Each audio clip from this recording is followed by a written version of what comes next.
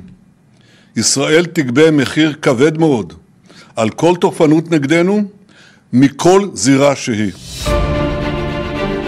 Iran की हमला करने की क्षमता को कम करना अब जरा भी आसान नहीं है, क्योंकि ईरान की घातक मिसाइल क्षमता इजरायली हमलों पर भारी साबित हो सकती है।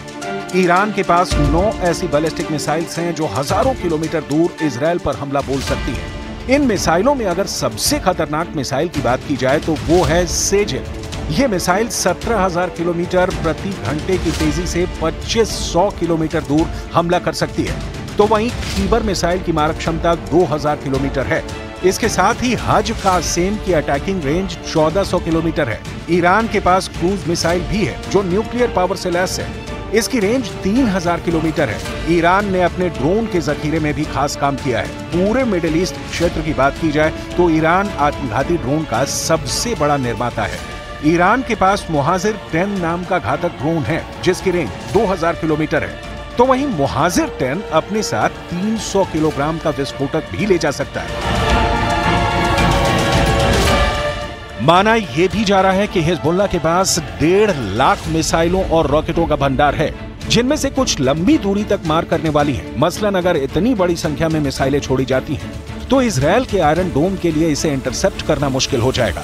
लंबी दूरी की मिसाइलें इजरायल के अंदर ठिकानों को निशाना बनाने में कारगर है। इजरायली सेना जो कि फिलहाल गाजा में है, वो दक्षिण और उत्तर में एक साथ 2 मोर्चे पर जंग लड़ने में सक्षम नहीं होगी, ऐसा रिपोर्ट में दावा किया जा रहा है। हानिया की कसम, गाजा बनेगा इजरायल। इधर ईरान के परमाणु हथियारों को लेकर जो दावे अब किए गए हैं वो हैरान करने वाले हैं। और अगर मिडिल ईस्ट में सीधा युद्ध हुआ तो अमेरिका पर यह युद्ध बहुत भारी पड़ेगा। एक रिपोर्ट में दावा किया गया है कि ईरान हर महीने 5 परमाणु बम बना सकता है। हम आपको बता दें कि हाल ही में अंतर्राष्ट्रीय विशेषज्ञों ने चेतावनी दी थी कि ईरान अपने परमाणु संवर्धन की क्षमता को 3 से 4 गुना अधिक बढ़ाने जा रहा है। इसके लिए वो 1400 नए सेंट्रीफ्यूज अपने सबसे सुरक्षित परमाणु साइट फोर्डो में लगाने की तैयारी में था। परमाणु हथियारों को एक्सपर्ट और ISIS के अध्यक्ष डेविड अल्ब्राइट ने चेतावनी दी थी कि फोर्डो प्लांट में ईरान ने जबरदस्त परमाणु क्षमता हासिल कर ली है।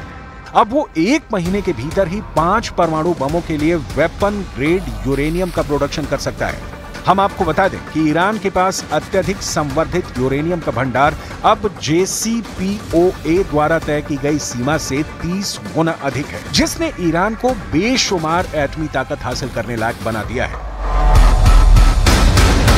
इन हालातों से अंदाजा लगाया जा सकता है कि अगर इजरायल का ईरान और हिजबुल्लाह के साथ बड़ी जंग होती है तो ये जंग परमाणु जंग में बदलते देर नहीं लगेगी। अब देखना होगा कि इजरायल ईरान को गाजा बना देता है या फिर ईरान और हिजबुल्लाह मिलकर इजरायल को दूसरा गाजा बना देते हैं।